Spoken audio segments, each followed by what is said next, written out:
So good evening. On behalf of the Forum Committee, I welcome you to tonight's program.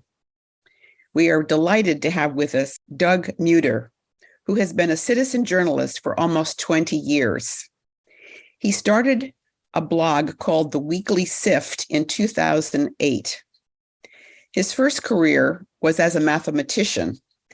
He received his Ph.D. in mathematics from the University of Chicago in 1984 and worked in the MITRE Corporation's mathematical research project for 10 years.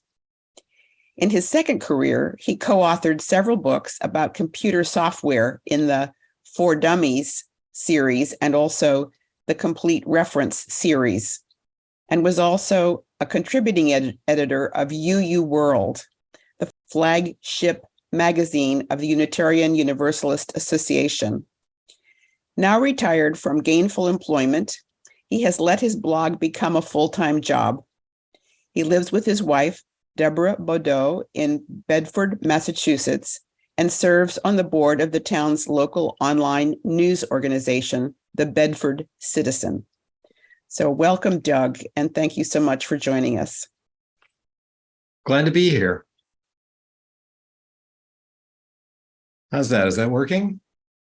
Yes, it is. Okay. Well, my name is Doug MITRE, and the title of my talk is Whatever Happened to the Citizen Journalist, the Mixed Results of the Internet News Revolution.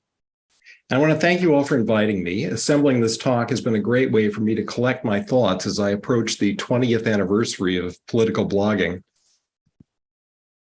Here's the whole talk condensed into one slide. The internet led to a revolution in journalism, but that revolution didn't turn out the way the revolutionaries expected. We thought we would democratize journalism and shift power from professional journalists to the public, and that happened. We thought information would become more accessible and the world more transparent, and it has mostly. But we also thought that in a world of many voices, truth would win out, and it hasn't.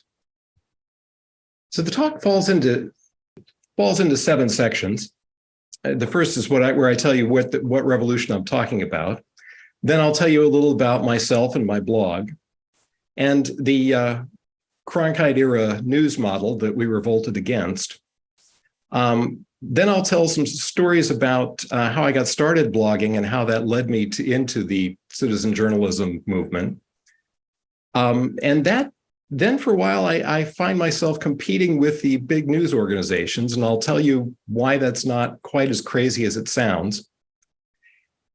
Sixth, I get to how the revolution succeeded and failed, and then I'll talk about how to cope with the world of news that we have now. So first, what revolution am I talking about? By the way, the section head slides all have these short quotes on them, which mostly I'll let you notice for yourselves. But this one is a little longer, so I thought I'd read it to you.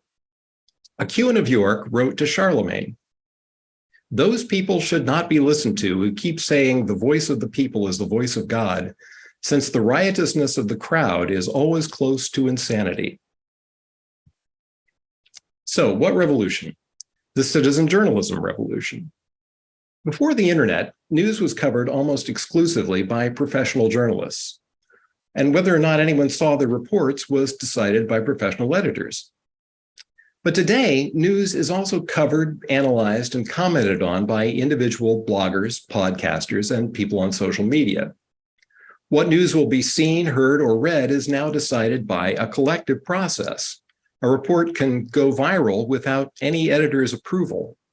And even something on the front page of a major newspaper might not have much impact if it's not talked about online. So every time you follow or forward or like or retweet or link to something, you're participating in this process. By now, that kind of activity has become so familiar that it may not feel particularly revolutionary, but it is. So let me tell you a little about me and my blog. I write a news blog called the Weekly Sift. New posts appear on Monday mornings. Most weeks have 2 posts, a weekly summary with short descriptions of the week's major new developments, and a featured post with a deeper look at one topic. Now, I want to be careful not to claim to be more than I am. One thing that makes me a citizen rather than a professional journalist is that my journalistic credentials are not that impressive. I did edit my high school newspaper, but I don't have a journalism degree, and I've never worked for a major news organization. I am self-appointed in the sense that no one hired me or pays me. No editor gives me assignments or approves my posts. Each week, I just write about whatever I think is important. Citizen journalism includes bloggers like me and podcasters and people with large social media followings. Where I fit into that world is somewhere in the middle of the pack. Some citizen journalists are very successful and even support themselves through advertising or subscriptions. Joe Rogan's YouTube show was picked up by Spotify, and he now has millions of viewers and an income in the tens of millions. Text bloggers Heather Cox Richardson and Matt Yglesias have tens of thousands of paying subscribers on Substack. I'm not in that league. The Weekly Sift has 6,000 to 7,000 subscribers who don't pay, and the website, weeklysift.com, gets another 2,000 to 3,000 hits most weeks. But occasionally, a Sift post goes viral, and some have gotten hundreds of thousands of views. So while I'm not as popular as Joe Rogan, I'm also not just talking to myself. I do have an audience. The Weekly Sift is trying to solve a problem, which is that following the news these days can be an unpleasant and unsatisfying experience. Today, the news it's vast. No matter how much time you spend on the news, you never get done. It's repetitive. You hear the same stories over and over, and each time you learn the same 5 or 6 facts about them. It's speculative. Way too much time and effort goes into anticipating things that end up not happening. It's out of context and overhyped. Many reports are designed to provoke an emotional response, and way too often the news turns out to be misleading or false. Watching the news or reading it online often leaves people feeling angry or anxious. Sometimes that's an appropriate reaction to events happening in the world. But it can also happen because news sites and social media companies want you to feel angry or anxious. You see, anger and anxiety are the nicotine of the news business. That's what makes it habit forming and keeps you coming back. Anxious or angry people keep watching and keep reading. They click the next link or keep scrolling down the page. They like and comment and retweet and share with their friends. News and social media sites profit from all that activity. But happy and contented people get on with their lives. That's what I believe my readers want and what I want for them. So if the news is a jungle, I'm trying to be a native guide. The Weekly Sift doesn't just summarize the news, it also promotes an attitude. I'm a person like you with opinions and feelings. So if I can wade this deeply into the news every week and stay calm and keep my sense of humor, then so can you. I assume my readers want to stay informed enough to be good citizens, but they don't want to spend all day on it. That's why the Sift is manageable and concise rather than vast. Last week, for example, the summary of the week's news was about 2,700 words, and the featured post, which went more deeply into the debt ceiling, was 2,900. Each time you've got a week before the next post come out, so you can easily read it all and get done.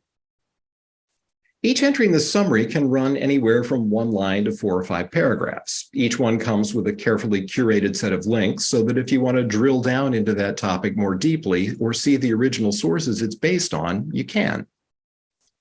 And finally, I try very hard to get it right, but I do occasionally make mistakes. And if you catch one and point it out in the comments, I'm going to say thank you. So enough about me. Let's get back to the revolution. What was the news model we were rebelling against? I grew up in the Walter Cronkite era. A lot of people my age are nostalgic for that era, and there are good reasons for that. But we also had good reasons to revolt against it. A lot of the things from that era are still around and may not even look all that different. For example, there are still network news shows. There are still newspapers like the New York Times and the Washington Post. Reporters still compete for scoops and win Pulitzers. There are weekly news magazines like Time. All that kind of stuff is still happening. So what makes this era pre-revolutionary in my mind? What's different now is that the underlying model of how news is processed and distributed has changed.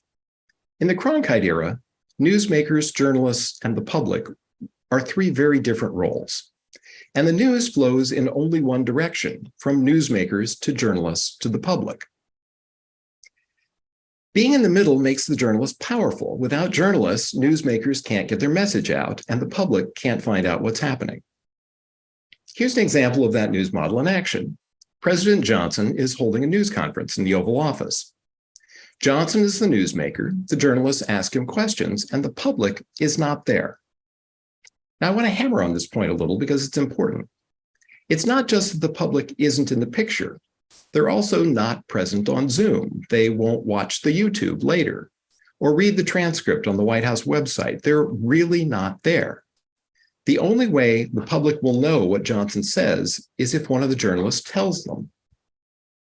A half-hour news conference might lead to only a paragraph or two in a newspaper or a minute on the evening news. If either the newsmaker or the public is frustrated by how that event gets condensed, there's not much either of them can do. And look who the reporters are. Helen Thomas is the woman in front. The guy next to her might not be white, I'm not sure. But on the whole, the press corps is white men. Cronkite Era news has a mixture of characteristics, some good, some bad. The news is professional.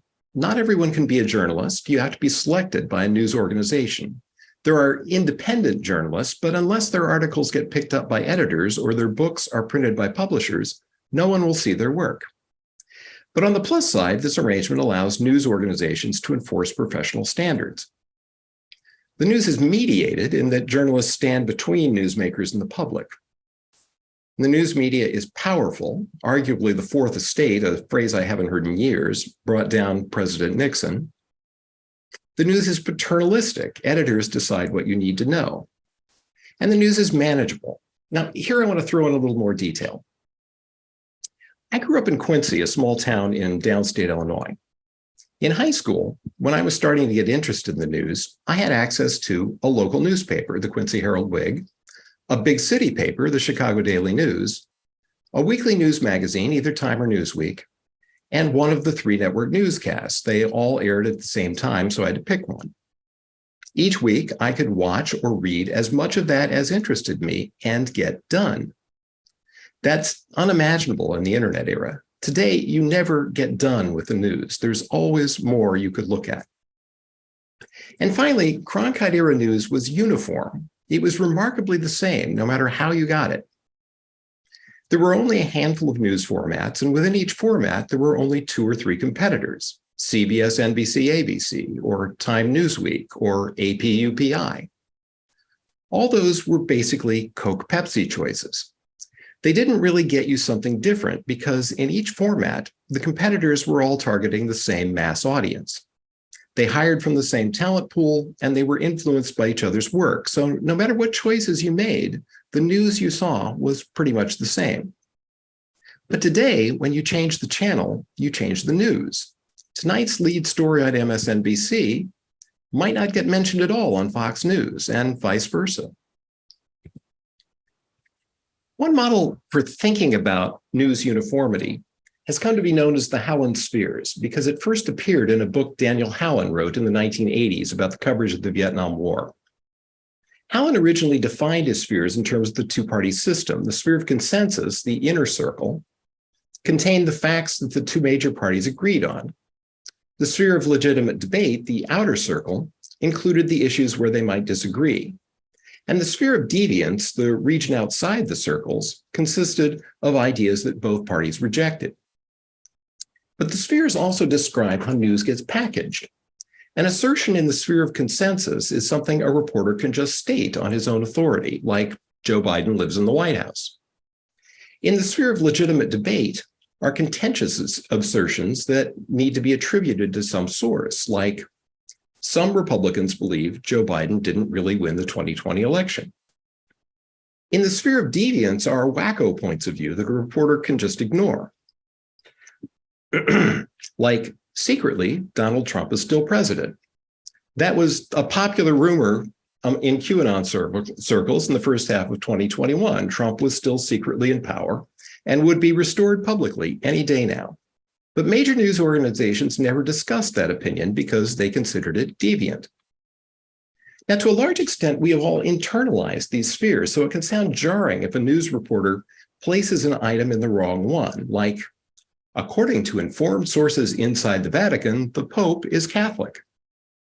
You hear that, and it's like, wait, what? It just sounds wrong, because the attribution implies that the claim is dubious when it really isn't. In the Cronkite era, there was a remarkable amount of agreement about which assertions fell into which spheres. But today, different news organizations define the spheres differently. So do you say the planet is warming, or environmentalists claim the planet is warming? And what about global warming is a hoax spread by a conspiracy of scientists? Is that deviant or a legitimate topic of debate? So when Tucker Carlson says, I'm just asking questions, he's usually arguing that something previously in the sphere of deviance should move to the sphere of legitimate debate. The Howland spheres also give us a good handle on why some people objected to Cronkite era news. In practice, the sphere of deviance wasn't just for flat earthers or crazy people. If you weren't in the broad center of the target audience, if you were, say, libertarian or socialist or feminist or gay or non-white, your point of view might be consigned to the sphere of deviance, and the issues that interested you might be ignored. Walter Cronkite himself retired in 1981, and the Cronkite era model began to decay in the 1990s for a variety of reasons. In 1985, the FCC revoked the Fairness Doctrine, which had required TV and radio stations to present controversial issues in a balanced way. That made room for conservative talk radio, where hosts like Rush Limbaugh rebelled against the mainstream news consensus. On cable TV, channels weren't scarce anymore, so they could narrowcast to niche markets rather than broadcast to the mass market. When CNN launched in 1980, news was considered a niche market. In 1997, Fox narrowed further to conservative news, and MSNBC was founded in 1996, but it didn't start targeting liberals specifically until the early 2000s. Now, the 24/7 news networks needed to find cheaper ways to fill time, so they favored panel shows where partisan talking heads argued with each other. That changed the Cronkite model in a subtle but important way. The ideal Cronkite era reporter was working for you, but a partisan talking head might be working on you. He represented a side of the argument and might spin the facts in ways he didn't believe himself. Occasionally, there have been embarrassing open mic moments when a talking head who thought he was off camera said the exact opposite of what he had just said on the air. And finally, in the Cronkite era, news was an investment in a network's prestige and wasn't supposed to make money. But in the 90s, networks were taken over by conglomerates that wanted news to be profitable. So budgets were cut, particularly overseas bureaus. That will come up later. So far, we've talked about me and about the news model of the Cronkite era, but what do those two have to do with each other? Now we get to how I became a revolutionary. I didn't set out with the idea of rebelling against anything. In 2003, I was living in Nashua, New Hampshire.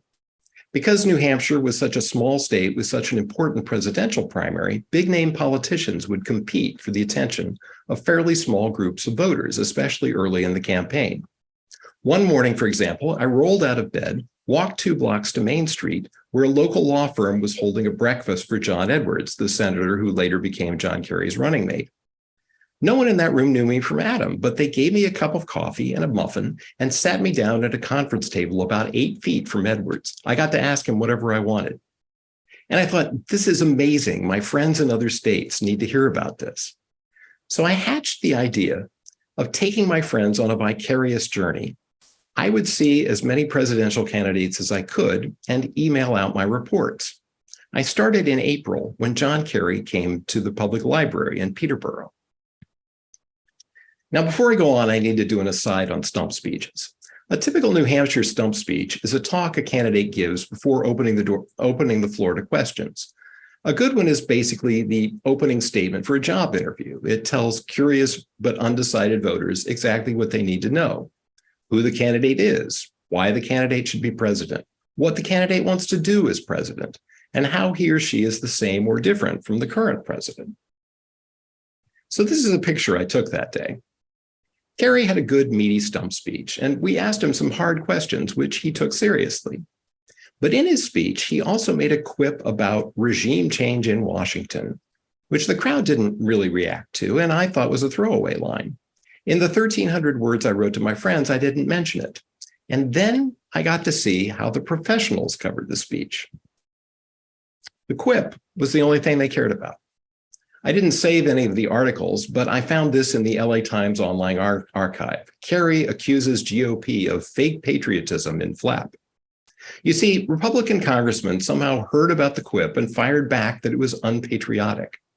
Then Kerry responded to them, and the back and forth went on for several days.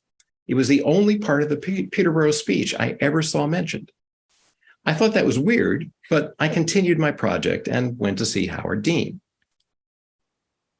I didn't know much about Dean other than that he was the anti-war candidate, so I expected an anti-war speech. And he did mention the war, but he spent most of his time presenting a broad program based on his record as governor of Vermont. I wrote it up for my friends and then checked how the New York Times and Boston Globe covered it. All they mentioned were the anti-war quotes. Everything that had struck me as surprising got left out. So here's how things were looking from my point of view. The candidates wanted to get a message out, and voters like me wanted to hear it, but the press wouldn't let it get through. When you notice something like that, it's easy to fall into a conspiracy theory. The corporate media wants to keep us ignorant and so forth. But when I eventually figured out what was going on, it had to do with the culture of journalists, not a corporate conspiracy. You see, the meaty parts of a stump speech don't change. So if you were a reporter, say, following Bernie Sanders around in 2020, you'd hear the same points about Medicare for all 3 or 4 times a day. How many times can you write that story? But if a candidate tosses off some new quip, like Kerry's regime change, that's news. And if it starts a back and forth with other politicians, that's news too. It's completely useless to the voters, but it's news. The more I thought about it, the more I realized that news and what voters need to know are almost polar opposites. Watching or reading the news was never going to tell voters like me what we wanted to know. That's when I started to believe that my vicarious journey project actually mattered, and I started to think of myself as a citizen journalist. Over the next 9 months, I saw and wrote about all the candidates who held public events. And I didn't just email my friends. I made a web page and posted the articles where a search engine might find them. After the primary, I found other topics where I thought the media was failing, and I wrote about them too. I added those reports to my web page.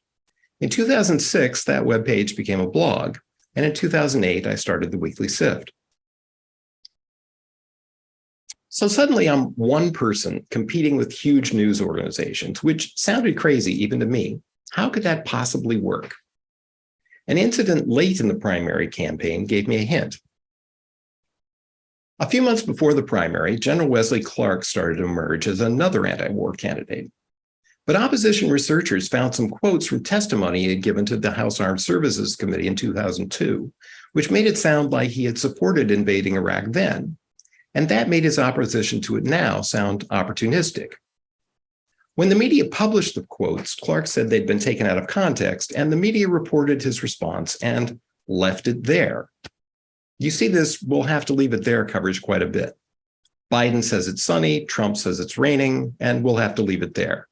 God forbid we should send a reporter out to look at the sky because we don't want to take sides. Anyway, it turned out that even then, House committees published transcripts of their public hearings online. It took me a few minutes to find the right one and a few more minutes to read Clark's testimony. And he was right. The quotes were out of context. He hadn't been advocating an invasion. So on that particular topic, on that particular day, my readers were better informed than New York Times readers. What does that tell us in general? Well, in the Cronkite era, an individual competing with the major news organizations really was a crazy idea. because Walter had enormous advantages. He had a staff of professional correspondents around the world, a Rolodex of experts he could consult, and access to newsmakers. People like you and me had none of that. So if there was a coup in Thailand, Walter could say, "We now go to our man in Bangkok." Our man in Bangkok had probably been there for years. He spoke Thai and had contacts all over the country. Nobody you knew could compete with his level of insight. But almost none of those advantages still hold today. Remember those budget cuts in the 90s? Our man in Bangkok was probably one of the first correspondents brought home. And by the time I started blogging, other blogs were popping up all over the world, including near whatever news events I might be curious about. So during the Iraq War, a teenage Iraqi girl was writing an award-winning blog about life under American occupation. As far as I was concerned, she was our woman in Baghdad. Today, I follow the Twitter feed of Kira Rudik, a member of the Ukrainian parliament. She's the Weekly Sift's woman in Kyiv. Today, it doesn't matter that I don't have a Rolodex of experts ready who will take my calls, because experts in just about every field are posting their analysis online. So when Southwest Airlines melted down between Christmas and New Year's, people I follow on Mastodon pointed me to the Seat 31B blog, which has been covering the airline industry for years. They weren't my experts specifically, but I had access to them, and that was all I needed. Today, newsmakers speak to the public directly through the internet, so I don't need to be at President Biden's press conferences because the White House website publishes transcripts of them. Now, I don't want to push this point too far, because some professional journalists do investigations that amateurs like me could never duplicate. But many news articles simply sort and package information that you could already access if you knew where to look. So having seen one person's view of the citizen journalism revolution, let's take a broader look at what the revolutionaries were trying to do, why anyone thought it would work, and the extent to which they did and didn't accomplish what they intended.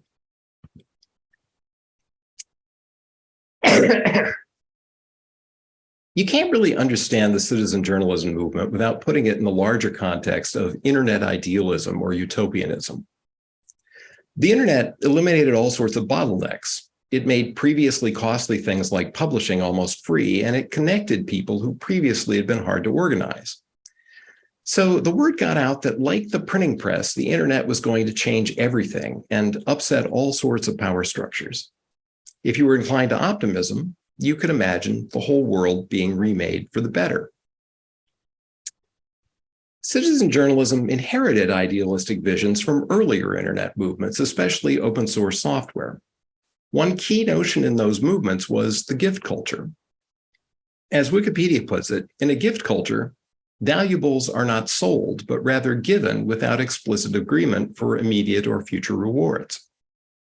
Basically, you contribute your effort for free and trust that you will eventually benefit from the freely offered work of others. The digital library Project Gutenberg, the Linux operating system, and Wikipedia are examples of volunteer-based, consensus-focused projects that are strongly influenced by the idea of a gift culture. The Burning Man Festival and Occupy Wall Street are examples of gift culture influence events. Cory Doctorow's novel Walkaway envisions a high-tech gift culture. Citizen journalism also inherited the open source aesthetic. Don't file a complaint, fix it yourself. If you find a bug in Windows, you complain to Microsoft. But if you find a bug in Linux and you have the skills, you can go into the source code and fix it. If you find a mistake on a Wikipedia page, you can correct it yourself. If you think Project Gutenberg should add a book to its collection, you can start working on it. You can see both the gift culture and the open source influences in citizen journalism, like my New Hampshire primary coverage. Don't complain about the media, cover the news yourself and post it for free. Trust that you'll benefit from the free contributions of other citizen journalists. Another internet tradition is the somewhat bombastic manifesto, where you tell the powers that be how they'll have to change. This is a small part of a manifesto published on Jay Rosen's Press Think blog in 2006. Jay Rosen, by the way, is he's an NYU journalism professor. He's actually one of the top people in this area. The people formerly known as the audience wish to inform media people of our existence and of a shift in power that goes with the platform shift you've all heard about. The people formerly known as the audience are those who were on the receiving end of a media system that ran one way in a broadcasting pattern with high entry fees and a few firms competing to speak very loudly while the rest of the population listened in isolation from each other, and who today are not in a situation like that at all. You were once exclusively the editors of the news, choosing what ran on the front page. Now we can edit the news and send our choices to our own front pages. So what did people who thought like that expect to happen? We thought journalism would improve because more eyes would mean better coverage. We thought a greater diversity of viewpoints would give formerly powerless people a voice.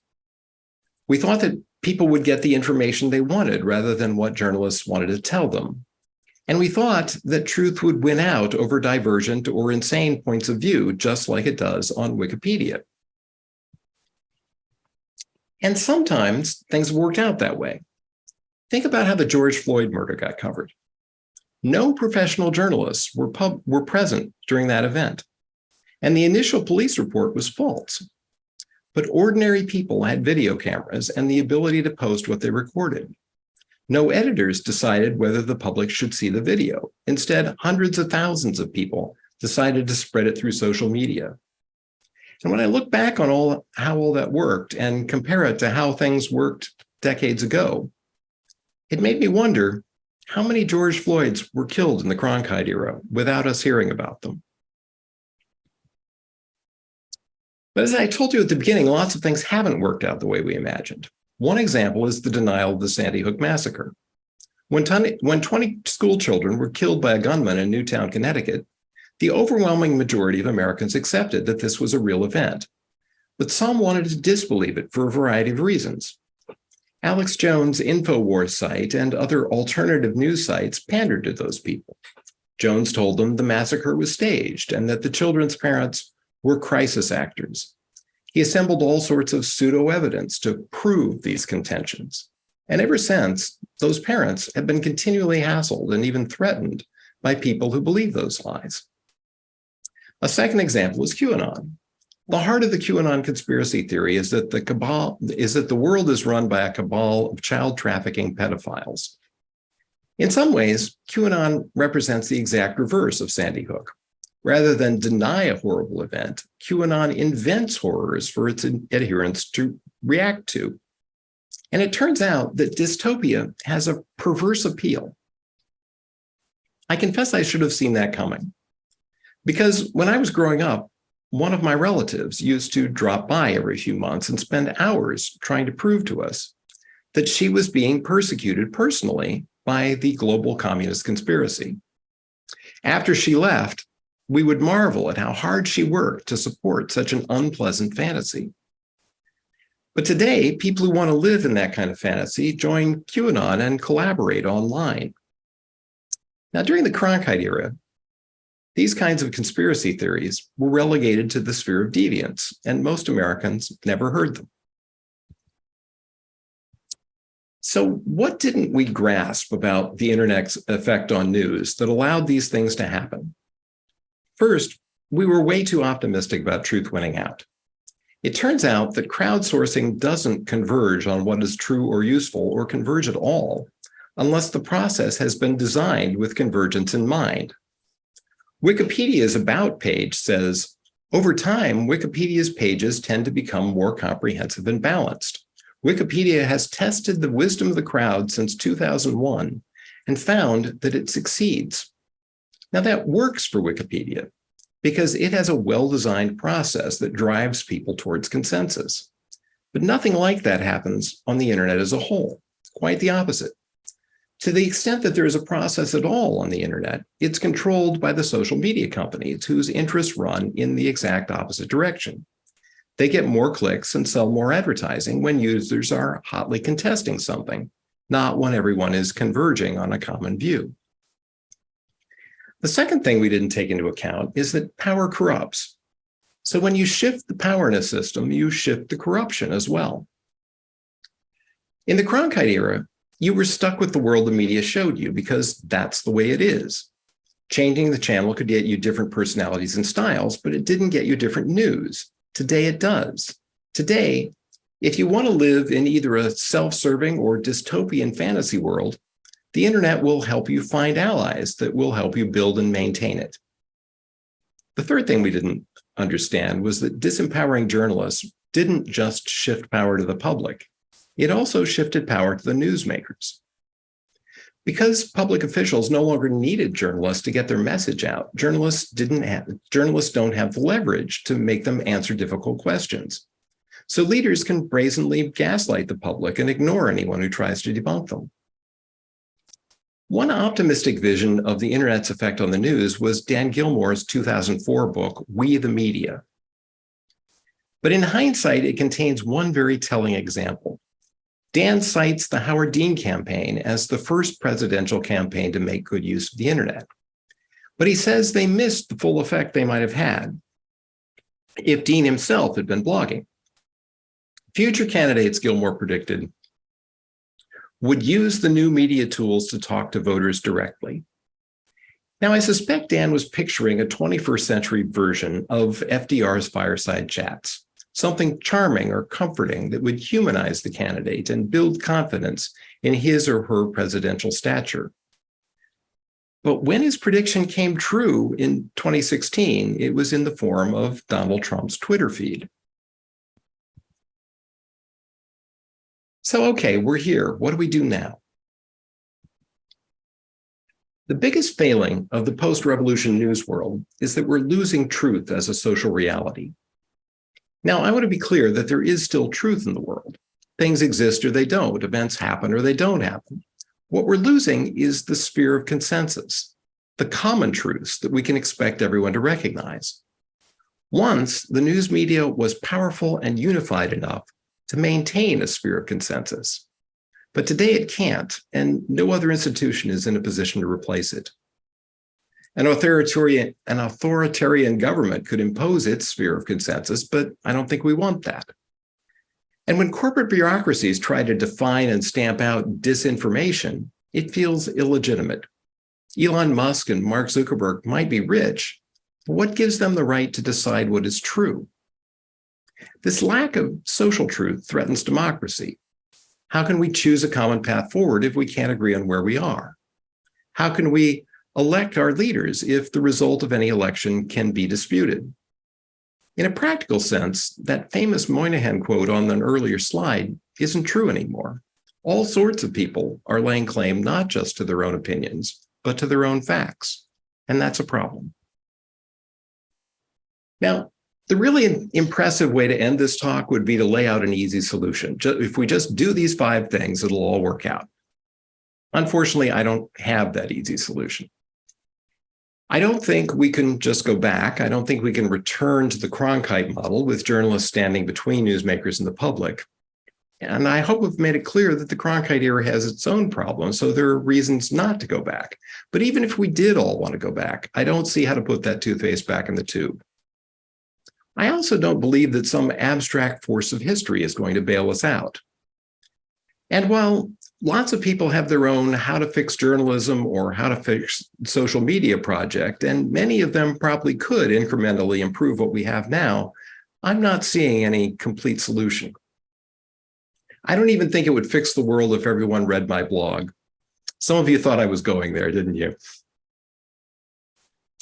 But if you indulge me in one more bit of idealism, I can imagine that someday a well-designed global or national scale consensus process, a Wikipedia writ large, could create a bottom-up sphere of consensus that would be more authentic than one imposed from above. But I don't see that happening anytime soon. Walt Kelly drew his famous We Have Met the Enemy and He Is Us cartoon for the first Earth Day in 1970. And I think the same idea applies here. Fundamentally, the problem is us. In many ways, the revolution succeeded in giving power to the people, but people aren't used to having this kind of power, and a lot of us are using it badly. Again, if you're an optimist, you can hope that we'll learn. But to a really scary extent, I think the future depends on the skill and virtue of individuals, at least in the near term. In the same way that democracy depends on millions and millions of people making an individual decision to vote, truth depends on millions and millions of tiny decisions about how we respond to information. Every time we click or like or tweet or post, we're helping to shape the world. We can use that power responsibly in support of truth or irresponsibly to indulge our hopes or fears. We can use that power in our own best interests, or we can be manipulated into using it into someone else's interest. So before we all go home, let's think about ways we can up our game. One way we need to up our game is to get better at discerning what is true. Every day, hundreds or maybe thousands of pieces of information are thrown at you by people who are trying to get you to react in some particular way. Be offended, get angry, tell your friends, send money, or maybe just feel smug about how superior you are to these other idiots. But before we respond, we need to have the discipline to step back and ask, is this even really real? Is, say, Joe Biden really coming for my gas stove? Did Marjorie Taylor Greene really say that? What I have on the slide is a far from complete list, but here are some questions I think we need to get in the habit of asking about any claim we see. Can I find more than one source? Can I trace it back to an original source? Can I check the full context? And even if the basic facts are true, is this the right way to look at them? I think we also need to get better at deciding what is or isn't worth our energy or attention. So suppose somebody is living their life very differently than you are. Do you need to react to that? Not everything that makes you uncomfortable is a threat. Maybe some conservative in Oklahoma or a liberal in San Francisco has proposed a law to do something you think is terrible. But the bill has no co-sponsors and hasn't been heard by a committee. And there's no reason yet to think it will pass. Do you really need to react, or could you maybe wait and see how things play out? Even if people are wrong, maybe you can just let them be. Maybe the whole point of what they're doing is to get a rise out of people like you in hopes that you will counterattack and they can then play the victim. But you don't have to follow their script. Maybe the biggest skill we need to develop is to get better at figuring out who to trust. As I said earlier on, the news is vast. And if we're not going to just wall ourselves off from it, we're going to need help navigating it. As I write the Weekly Sift, I'm constantly running into stories that go beyond my expertise. I've alluded to my equivalent of Walter Cronkite's Rolodex of experts, like an economics blog, a retired general's Twitter feed, a medical blog, government reports, on and on and on, and even mainstream news sources, because lots of them do good work. Now, every time I add to that list, I have to decide who I'm going to trust. And the claim I'm making for my blog is that you should trust me to be your native guide through the jungle of news. How should we make decisions like that? Again, I'll offer an incomplete list of questions to ask. These people you're thinking about trusting, do they often lead me to expect things that don't happen? That question should have sunk QAnon a long time ago. Do they explain things and give it evidence, or do they assert things and demand trust? Do they admit mistakes? Do they acknowledge that other people disagree and try to figure out why? Do they have a realistic assessment of their own expertise? That would rule out a lot of the sources of COVID misinformation. And finally, you need to ask a subjective question. Is listening to this person making me more or less vulnerable to anxiety and anger? Am I more or less able to deal with the world? Now, finally, I want to close by urging you not to go back to thinking of yourself as part of a passive audience, waiting for somebody else to tell you the way it is, even if that person is me. Whether you realize it or not, you have power and you influence other people. You have skills and knowledge and experiences that not everyone has. And I still believe in that open source attitude. If you see some piece of information and you think somebody should check this out and report back, well, why not you? So I'm ready for questions now.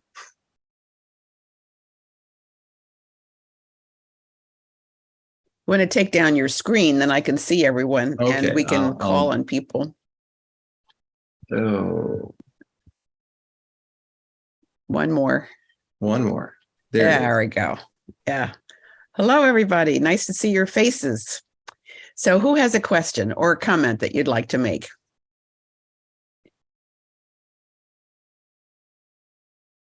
Yeah, Kathy.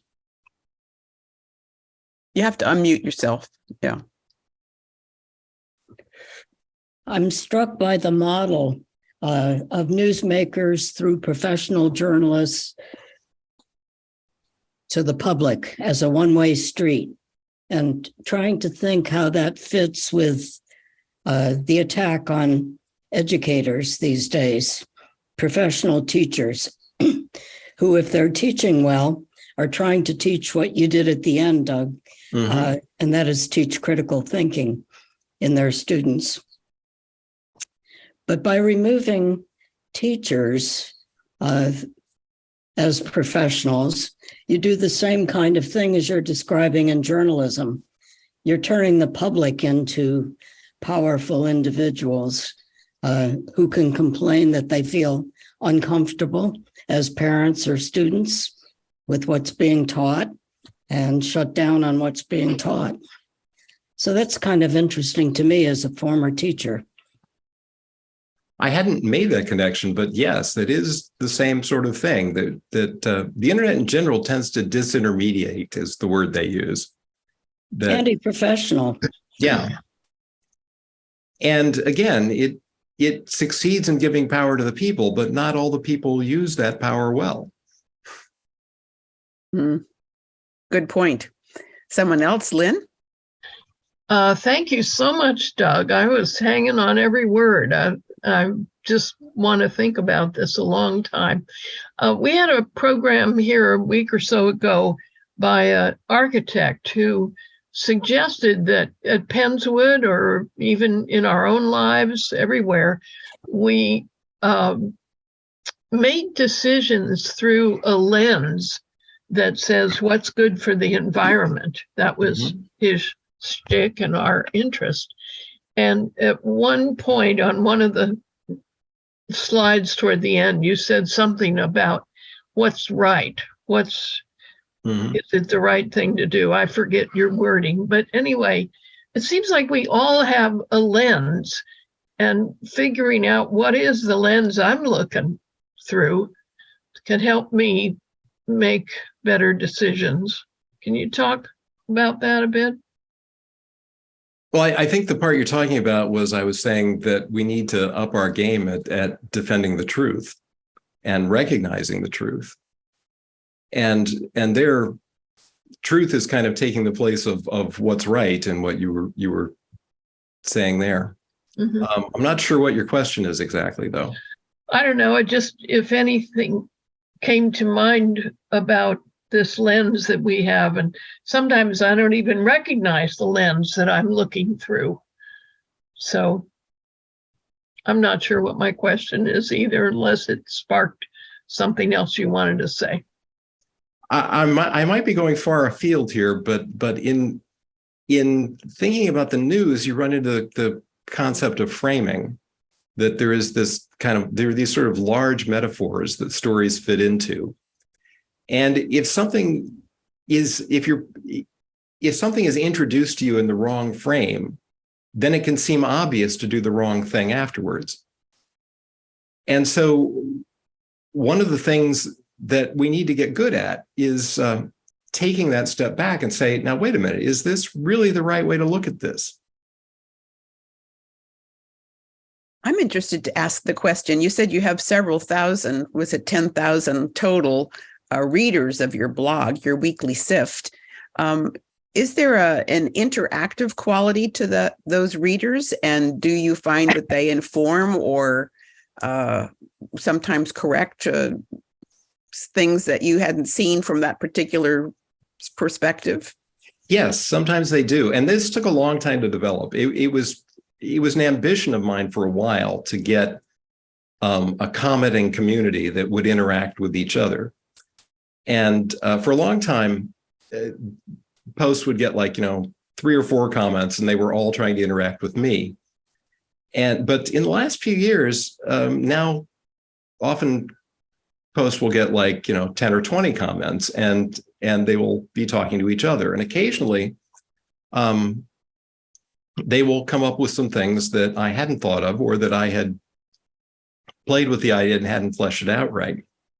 And there's actually an example of that in the latest Sift. I should say that to save my own energy, I don't do Sifts on weeks when I'm doing talks somewhere. And so there wasn't one yesterday, and there's not going to be one next Monday because I'm giving a talk at a church on Sunday. But the last one, a week ago yesterday, we were talking about the debt ceiling. And somebody gave a really interesting way around the debt ceiling that I had kind of toyed with, but hadn't really thought about. And so, yeah, the commenters do come up with things I haven't thought of. And what's your most popular blog? Did you have some that have just gone viral? And the most popular posts? Mm-hmm. So that's an interesting thing, because the ability for a blog post to go viral has been diminished a lot the last several years by changes that Facebook made in their algorithm.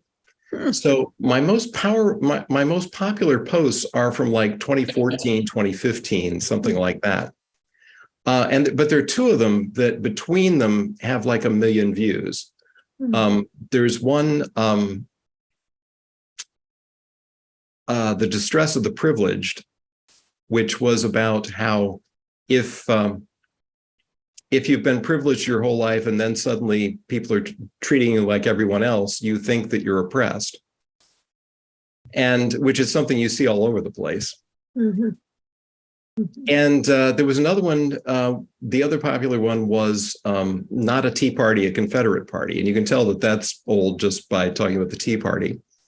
And that was about how the Tea Party's rhetoric tended to go through American Revolution figures, and really it more appropriately went through Confederate figures of the Civil War. And in fact, their interpretation of the Founding Fathers was John Calhoun's interpretation of the Founding Fathers. But so anyway, those 2 both got hundreds of thousands of views, and between them, they got 1 million. These days, if something gets like 10 or 20,000, I'm thrilled, because it is just much harder for something to go viral than it used to be. Yeah, Lynn, you wanted to follow up? Yeah, this is so wonderful. I wondered if you are, since you spoke of speaking at places, are you finding ways to get this out to high schools and colleges? No, I'm not. And actually, this particular talk is not. It's something something I did put together for tonight. Wow, it's wonderful. I hope you can find a way to talk to young folks as well as those of us in our. So yeah, the invitation to come here kind of serendipitously corresponded to looking ahead and saying, wow, in April, it's going to be 20 years since I went to that Kerry rally. And, maybe I should do some sort of longer term thinking about what I've been doing. Great. Anne, you had a question? Yeah, I do have some journalism credentials. I have a master's in journalism from the University of Missouri. I never worked for a newspaper, but I worked in corporate communications, and I worked for a college as a magazine editor. But one of the things that I've had to unlearn in those years since that master's degree was the idea of telling both sides of the story, which I think is still a common misconception, that there are equal sides, and Yeah. that people, even the worst possible, most ridiculous position is worth mentioning as another opposite side that has to be mentioned if you're being newsworthy and if you're, making a point on the news. So I kind of try to watch for that. And Lynn was just saying today that it's just infuriating to see Trump's use of classified materials and Biden's on the same screen. Yeah. And I agree. I just think that is so incredible. But I think we've really got to get over the idea that there are two good sides worth mentioning, or even 5 or 6. There definitely is. Climate change is real, for example. You've got to tell the truth. We can't just say, and other people say climate change is not real. That's not a useful comment. And even today, you can hear people say that. Yeah. A related thing that I had to unlearn, one of the standard journalistic values I had to unlearn, is objectivity. Oh, yeah. And I'm just very open on my blog that no, I'm not objective, I'm opinionated, but I'm honest. I tell you what my biases are, and I'm right up front about it. And that's really as much as I can do. Yeah. So what do you say? Just say what your opinion, your bias is. Give us an example. Well, I don't know that I've ever boiled it down to a quick description, but you don't have to spend much time on the Weekly Sift to realize that I'm liberal rather than conservative. But one of the points in the talk that I think is important is this notion of, are you working for people or are you working on people? And it's like, yeah, I'm liberal, but I am working for you from a liberal point of view, that I'm telling you what I actually believe is happening, I'm not telling you something to try to get you to do something. Mm-hmm. Good distinction. Other questions or comments?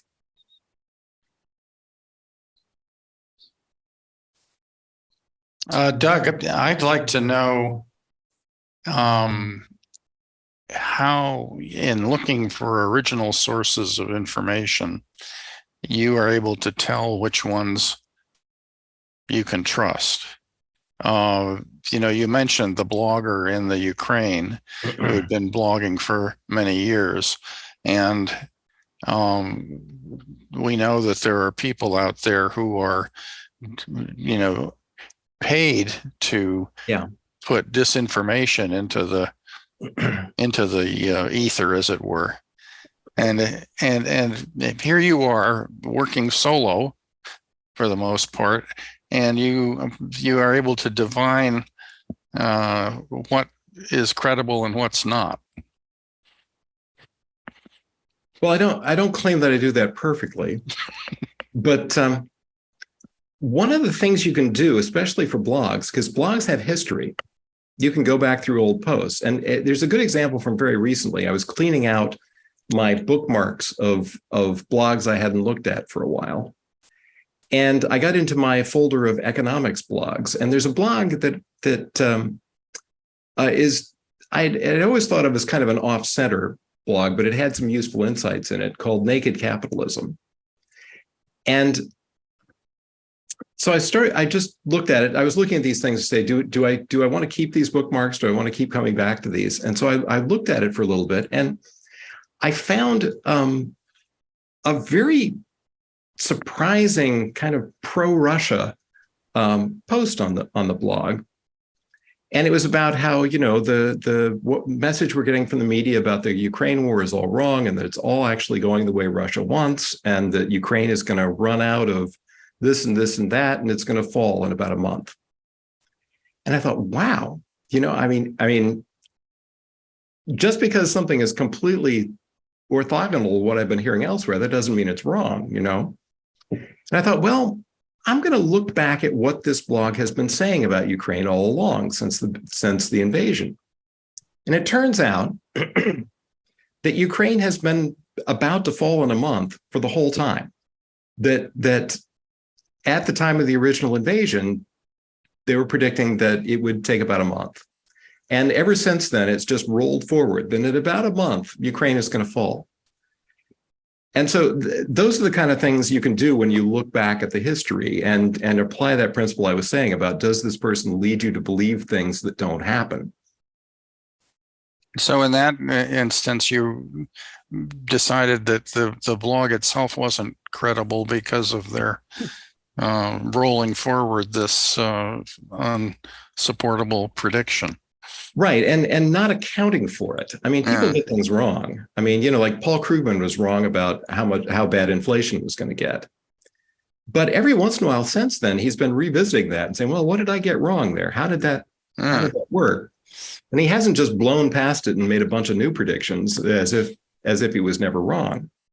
And that kind of thing is part of what makes people trustworthy to me. Yeah, I see that.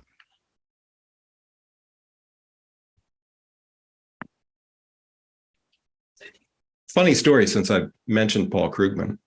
When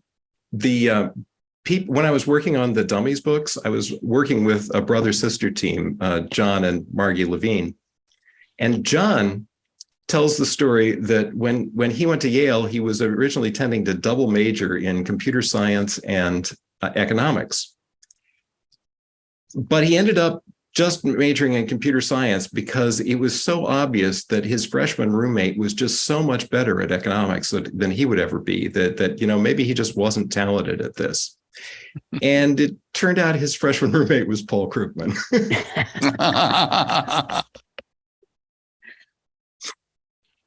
So do you think there should be more citizen journalists like you? Yeah, I guess so. It's kind of the, if you see something, say something thing. I mean, that if everybody had their eyes open and was testing what they see and looking into things that they are curious about and come to understand, I think that would be all to the good. Do you think since the Trump years, people have become more sophisticated consumers of the news? That could be. It's hard to measure, but yeah, that could be. The news had to change a lot during the Trump years. I mean, for a long time, it took like 2 years before people could, the major news outlets got used to using the word lie, because it was just, we were taking sides. I mean, we're not supposed to take sides. But it's like, it's not true. We've been telling him for months it's not true, and he keeps saying it. What are we going to do? I wonder if the January 6th hearings have helped people experience what it's like to be told the truth, where people are given the source and given the original, not documentation, but information from a reliable source or from an inside source, whether that helped people see more clearly what it felt like to hear credible news. That could be. Yeah. Okay. Any other questions or comments? Okay. Seeing none. Doug, thank you so much for spending this time with us. This was so interesting.